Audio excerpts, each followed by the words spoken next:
ایک ہی وعدہ کیا، تم حسین کی صف بچھاؤ، کوئی آئے نہ آئے ہم ضرور آئیں گے۔ مردوں میں سجاد بیٹھ جاتا ہے، عورتوں میں زینب بیٹھ جاتی ہے۔ میرے مولا علی ابن موسیٰ رضا، مولا اپنے گھر میں روزانہ مجلس کرواتے تھے، شبیر کے ذاکر کا احترام میرے مولا رضا نے سنایا، اتنا احترام کرتے تھے اپنے دادے کے ذاکر کا۔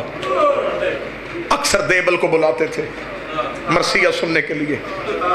دیبل ایک دن امام کو مرثیہ سنانے کے لیے، دیبل ابھی دروازے پہ تھا، امام چل پڑے، دیبل وہیں کا وہیں رک گیا۔ امام نے کہا رکا کیوں ہے؟ اس نے کہا آپ چل رہے تھے، میں آپ کے احترام میں رک گیا۔ امام اس کی طرف دوڑ کے گئے، امام نے اس کے گلے میں باہیں ڈال کے جو جملہ پڑھا وہ جملہ سناؤ۔ امام نے گلے میں باہیں ڈال کے، اے میری دادی کا مددگار، اے میری ماں فاطمہ زہرا کے مددگار۔ امام نے شبیر کے ذاکر کے گلے میں باہیں ڈالی، امام ہاتھ پکڑ کے لے کے آئے، دیبل سر جھکا کے آیا۔ امام نے کہا دیبل کوئی نیا مرثیہ بھی لکھا ہے؟ عامر آباد سے لکھا ہے۔ امام نے کہا سنا مجھے، آج میں اپنے دادے کو رونا چاہتا ہوں۔ دیبل کھڑا ہو کے پڑھنے لگا، امام نے کہا رک، منبر پہ بیٹھ۔ دیبل کہتا مولا پھر آپ کہاں بیٹھیں گے؟ فرمایا زمین پہ۔ دیبل تڑپ کے کہتا میری جرت ہے زہرا کا بیٹا زمین پہ بیٹھے، میں منبر پہ بیٹھ جاؤں؟ فرمایا میں حکمن کہتا ہوں تو ذاکر شبیر بن کے منبر پہ بیٹھ، میں عزادار شبیر بن کے خاک پہ بیٹھ۔ آج مجھے شبیر کا عزادار بننے دے، آج مجھے حسین کا عزادار بننے دے۔ دیبل منبر پہ حکم امام کے تحت بیٹھ گیا۔